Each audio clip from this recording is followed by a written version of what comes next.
तथा कथित ब्रह्म कुमारी पंथ को हम संत रामपाल जी महाराज के भगत खुला आमंत्रण देते हैं, जब चाहे कर लें शास्त्रार्थ। साकार स्वरूप में थी और दूसरी जो निराकार स्वरूप में, जो हजारों सूर्य से तेजोमय स्वरूप देखती, वो वास्तव में श्री कृष्ण के माध्यम से गीता ज्ञान दे रहे थे। आपकी साधना है शास्त्र विरुद्ध मनमाना आचरण, हम कर देंगे पवित्र गीता जी से सिद्ध।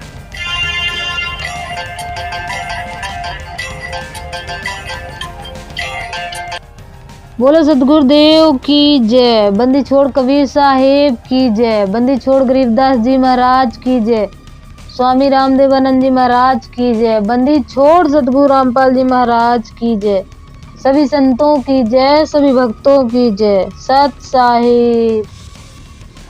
आज का वीडियो बहुत ही ज्ञानवर्धक वीडियो होने वाला है। एक पंथ है, ब्रह्म कुमारी नामक एक पंथ है। उन्होंने स्वयंभू सभा करके स्वयंभू विजय घोषित हासिल कर ली है। इसको कहते हैं आता ना जाता, चुनाव चिन्ह मांग के लाया हुआ छाता। आपको संक्षिप्त रूप में इस पंथ के बारे में थोड़ी सी जानकारी देंगे। ये देखिए, ये है लेखराज कृपलानी, ये ब्रह्म कुमारी पंथ के संस्थापक हैं। ये सोने चांदी के आभूषणों का काम करते थे, अपार संपत्ति थी इनके पास। इन्होंने ही इस पंथ की शुरुआत की और ये फर्जी ओम बाबा भी कहलाते हैं। आपको एक जानकारी और बता दें इनकी, ये वैष्णव पंथ से थे और इनके जीवन में इन्होंने 12 गुरु बनाए थे। 12 गुरुओं से ज्ञान प्राप्त करने के बाद ये स्वयंभू मुँह मियाँ मिट्ठू बन गए और इन्होंने किसी भी गुरु की आज्ञा के बगैर इन्होंने गुरु गद्दी शुरू कर दी, स्वयंभू गुरु भी बन गए। इन्होंने गीता शास्त्र को अपने सत्संग का आधार बनाया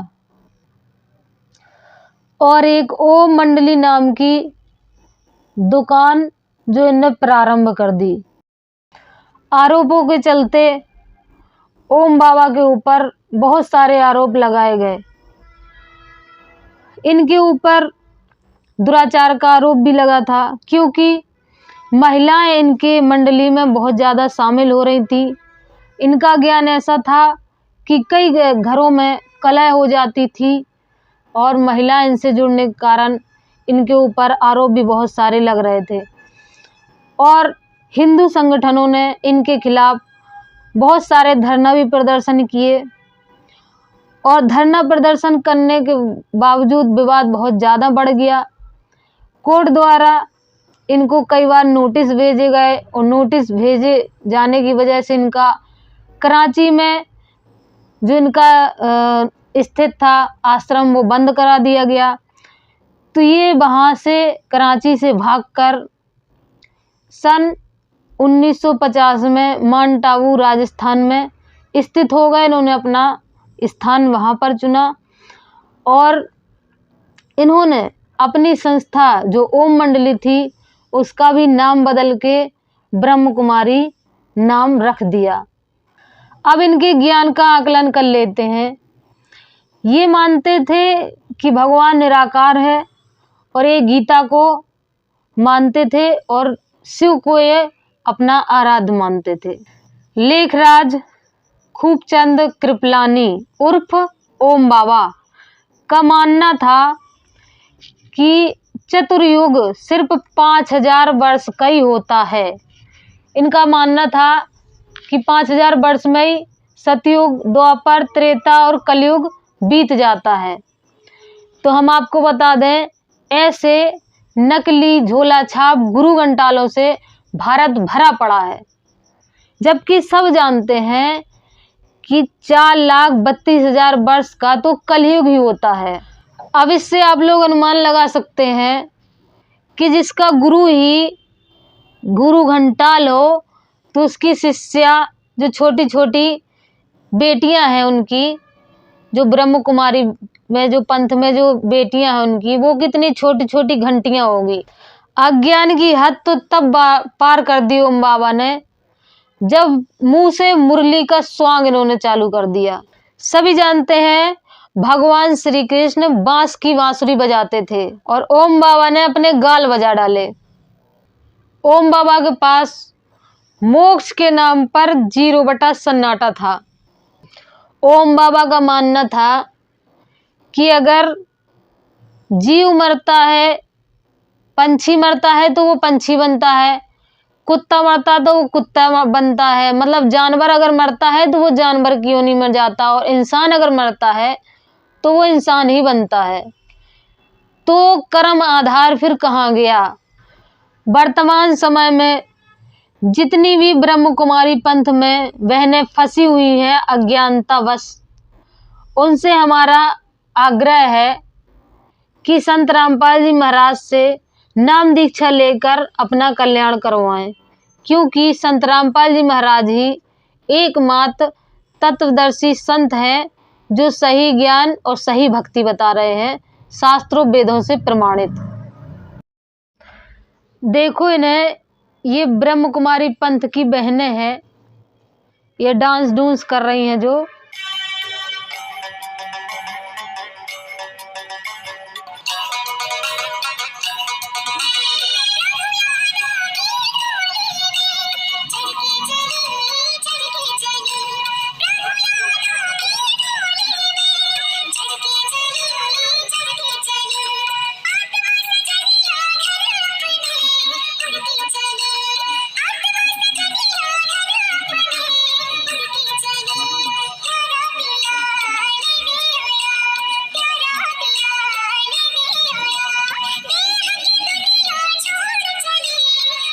एकदम सफेद सफेद कपड़ा पहनती है एकदम, ये इनको देखो एक नजर, एकदम सफेद कपड़ा पहनती है।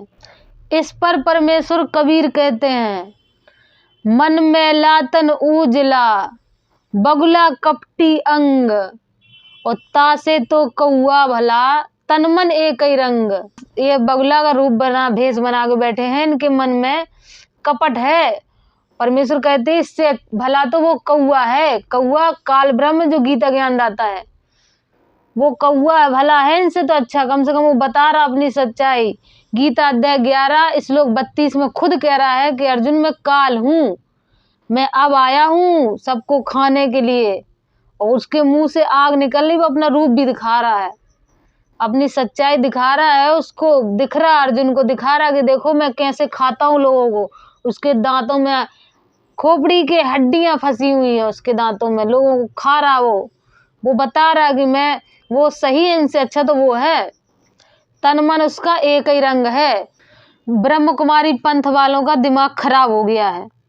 सुनिए इनका एक भाषण। तो आकृष्ट करने वाली 2 ही मूर्तियां थी, एक तो श्री कृष्ण की जो शारीरिक स्वरूप में साकार स्वरूप में थी, और दूसरी जो निराकार स्वरूप में, जो हजारों सूर्य से तेजोमय स्वरूप देखा अर्जुन ने और कहा बस करो ये तेज में सह नहीं पा रहा हूं। तो वो निराकार तेजोमय स्वरूप वो वास्तव में श्री कृष्ण के माध्यम से गीता ज्ञान दे रहे थे। तो साकार श्री कृष्ण के माध्यम से बोलने वाली शक्ति, वो निराकार स्वरूप जो उसमें अवतरित हुई थी। अभी आपने जो इनका वीडियो देखा, सुने आपने इनके विचार कि गीता ज्ञानदाता को एक निराकार शक्ति मान रही हैं। अब वो अर्जुन से स्वयं कह रहा है काल कि मैं अब प्रवृत्त हुआ हूँ, मैं सामने अर्जुन के खड़ा है और वो बता रहा है, अर्जुन उसको देख रहा है स्पष्ट आंखों से, तो वो साकार रूप में था, वो निराकार नहीं था। अर्जुन उसको देख रहा कि उसका सिर है, हाथ है, पैर है। वो स्वयं भी कह रहा है कि अर्जुन तुझसे पहले मुझे किसी ने नहीं देखा, और इसके बाद भी मुझे किसी भी जब से तब से किसी भी प्रकार से मुझे कोई नहीं देख सकता। क्यों नहीं देख सकता? क्योंकि उसको शराप लगा हुआ है, उसका शरीर इतना खराब है कि वो कोई उसको देखेगा तो कलेजा फट जाएगा, इसलिए वो किसी के सामने नहीं आता। अर्जुन से युद्ध कराना था, इसलिए वो अर्जुन के पास प्रकट हुआ था, आया था साकार रूप में अर्जुन के पास। तब उसको दिव्य चक्षु दिए थे अर्जुन को देखने के लिए। अगर निराकार था तो अर्जुन को जरूरत ही क्या थी दिव्य चक्षु देने की। तो ये इससे यही सिद्ध होता है कि ये बंदरिया क्या जाने अदरक का स्वाद, ये चली है गीता का ज्ञान देने। अभी छोटी सी जो ब्रह्म कुमारी पंथ की ओर से जो सभा लगाई गई है, धर्म सभा, इसमें अड़गड़ानंद जी महाराज को मानने वाले भी बैठे हुए हैं। देखिए इनके विचार, ये भी भ्रमित है। और मुख्य विषय आज का जो है निराकार परमात्मा। हम भी गीता पढ़ते हैं, लेकिन ये सारी गीता कंफ्यूजन में है। कहीं पर लगता है कृष्ण बोल रहे हैं, कहीं लगता है कृष्ण किसी की ओर संकेत कर रहे हैं। दूसरे अध्याय में भगवान ने अर्जुन को कहा, ना त्वे वाहम जातु ना सो ना तुम नेमे जनाधिपाः ना चैवम ना भविष्यामः सर्वः वै मतः परम। फिर चतुर्थ अध्याय में भगवान कह रहे हैं, अजो भी सन्य नव्यात्मा भूतानाम ईश्वरोपि सन, मैं अजन्मा हूँ। अब लो एक बार कह रहे हैं कि तुम्हारे भी कई जन्म हो चुके हैं, मेरे भी कई जन्म हो चुके हैं। अब चतुर्थ अध्याय में कह रहे हैं मैं अजन्मा हूँ, मैं जन्म नहीं लेता। अब इसको आप पढ़ोगे दोनों तरीके से तो समझ में आएगा कि कौन क्या बोल रहा है। पढ़ने वाला कंफ्यूजन में आ जाएगा, उसका दिमाग नहीं काम करेगा कि साकार बोल रहा है कि निराकार बोल रहा है। अभी आपने जो महाराज जी के विचार सुने, ये महाराज जी भ्रमित हैं। ये स्वयं नहीं निर्णय ले पा रहे हैं कि एक तरफ तो गीता ज्ञानदाता कह रहा है कि अर्जुन तेरे और मेरे बहुत से जन्म हो चुके हैं, और दूसरी तरफ कह रहा है कि मैं अजन्मा हूँ। तो ये इस जगह पर भ्रमित है। तो यहाँ पर संत रामपाल जी महाराज की दया से, उनके तत्व ज्ञान आधार से हम इस भ्रम को दूर करेंगे। तो महाराज जी तत्व ज्ञान को जानने के लिए संत रामपाल जी महाराज के सत्संग अवश्य सुने और गहराई से इन बातों का रहस्य जाने। बाकी हम आपके प्रश्नों का जवाब दे देते हैं। ये जो श्री कृष्ण के रूप में जो काल भगवान बोल रहा है गीता ज्ञानदाता कि अर्जुन तेरे और मेरे बहुत से जन्म हो चुके हैं, तू नहीं जानता मैं जानता हूँ। और फिर बोल रहा है कि मैं अजन्मा हूँ। तो यहाँ पर हम आपको बता दें कि 3 प्रभु ऐसे हैं जो माँ की कोख से जन्म नहीं लेते। ब्रह्म, परब्रह्म, पारब्रह्म, क्षर, अक्षर और परम अक्षर। ये 3 प्रभु ऐसे हैं जो माँ की कोख से जन्म नहीं लेते। इनमें जो सर्वशक्तिमान पूर्ण ब्रह्म है उसको वेदों में और शास्त्रों में परमेश्वर कबीर कहा जाता है, और उसी परमेश्वर कबीर की शब्द शक्ति से ये ब्रह्म और परब्रह्म दोनों का जन्म हुआ है, अर्थात इनकी उत्पत्ति हुई है। इसीलिए इनके जन्म दिव्य और अलौकिक कहे गए हैं। महाराज जी इस बात को अपने भेजे में डाल लीजिए। लेकिन इनके जन्म और मृत्यु होती है, जो कि गीता ज्ञानदाता ने स्वयं गीता में स्वीकार किया है कि अर्जुन तेरे और मेरे जन्म होते हैं और मृत्यु भी होती है, अर्थात ये अविनाशी नहीं है। अब ब्रह्म कुमारी चली हैं कृष्ण शब्द का अर्थ बताने। इनका कहना है कि कृष्ण का अर्थ होता है आकृष्ट। देखिए इनका एक वीडियो। स्वरूप, क्योंकि कृष्ण का शाब्दिक अर्थ लिया जाए तो आकृष्ट करने वाले, क्योंकि कृष्ण का शाब्दिक अर्थ लिया जाए तो आकृष्ट करने वाले। अभी आपने जो वीडियो देखा, इसमें ब्रह्म कुमारी अर्थ का अनर्थ कर रही हैं। हम आपको बताते हैं असली कृष्ण का अर्थ क्या होता है। ये जो कृष्ण का अर्थ बता रही हैं, इनको पता भी नहीं कि कृष्ण का अर्थ क्या होता है। कृष्ण का वास्तविक अर्थ हम आपको बताएंगे। यशोदा मैया के पास जिसका लालन पालन का जो भार था, उनको यशोदा मैया कन्हैया नाम से पुकारती थी। प्यार से उनका नाम उन्होंने कन्हैया रखा था। उदंड स्वभाव के कारण कन्हैया किसी की मटकी फोड़ देते, किसी का माखन चुरा लेते, किसी के कपड़े चुरा लेते, किसी का मक्खन खा जाते चोरी से। तो ब्रज के लोग ब्रज की भाषा में कन्हैया को गाली देने के तौर पर, चिढ़ाने के तौर पर कृष्ण कृष्ण कह के उनको चिढ़ाते थे। कृष्ण का अर्थ होता है कलूटा, काला, सांवला, श्याम वर्ण, ये सब उसके अर्थ होते हैं। तो कन्हैया को चिढ़ाने के लिए वहाँ के लोग गाली देते थे कृष्ण कह के। बाद में वो कृष्ण नाम निकनेम बन गया, कृष्ण प्यारा नाम हो गया कि लोग उनको प्यार से कलूटा कहते थे। ये ब्रह्म कुमारी इसी नाम का अर्थ बताकर अपने आप को बहुत बड़ा पता नहीं क्या साबित करना चाहती है। उआबाई बकने में ब्रह्म कुमारी पंथ वालों का कोई जोड़ नहीं है। देखिए इनका एक वीडियो ये कह रही है उसमें कि सतयुग में तो गीता का ज्ञान लोप हो जाता है, उसकी जरूरत ही नहीं होती है। देखिए पहले इनका एक वीडियो। में अवतरित होते हैं और गीता का ज्ञान पुनः देते हैं, क्योंकि गीता प्राय लोप हो जाती है। जैसे ही कलयुग समाप्त होता है, सतयुग की दुनिया आ जाती है, तो सतयुग में तो गीता की आवश्यकता ही नहीं रहती है और इसीलिए जो है ज्ञान प्राय लुप्त हो गया। जब मनुष्य फिर विवशवान होते तब परमात्मा को आने की आवश्यकता पड़ती है। अभी आपने जो वीडियो देखा, इनके अनुसार सतयुग में गीता के ज्ञान लोप हो जाता है, जबकि गीता ज्ञानदाता काल ब्रह्म स्वयं कह रहा है अर्जुन से कि ये ज्ञान मैंने आदि में सूर्य को दिया था और वो ज्ञान चलते चलते द्वापर युग में लोप हो गया, तो मुझे फिर से ये ज्ञान प्रकट करने के लिए स्वयं प्रकट होना पड़ा है।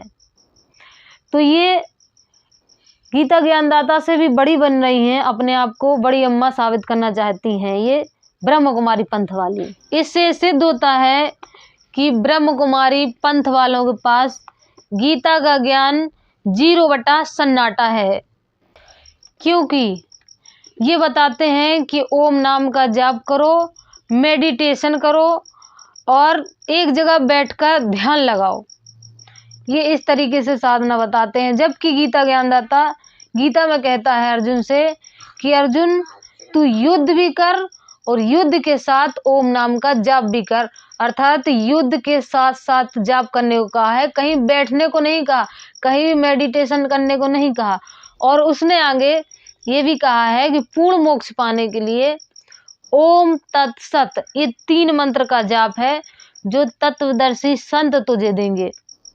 अगर पूर्ण मोक्ष पाना है तो उन तत्वदर्शी संतों के पास जाके ज्ञान समझो और ये 3 मंत्रों का जाप तुम लोगे तभी मोक्ष होगा। और सिर्फ काल गीता ज्ञानदाता तक की भक्ति करनी है तो ओम नाम का जाप बताया है। तो यहाँ से भी ये ब्रह्म कुमारी पंथ वाले फेल होते हैं। ब्रह्म कुमारी पंथ को एक बात बताना चाहेंगे कि अधूरा ज्ञान फंसा दे जान। अगर पूर्ण मोक्ष करवाना चाहते हो तो वर्तमान समय में संत रामपाल जी महाराज वही तत्वदर्शी संत हैं जो गीता ज्ञानदाता जिसके बारे में संकेत कर रहा है। तो जल्दी से जल्दी आएँ, नाम दीक्षा लें और अपना कल्याण कराएं। मिलेंगे नेक्स्ट वीडियो में, तब तक के लिए सत साहिब।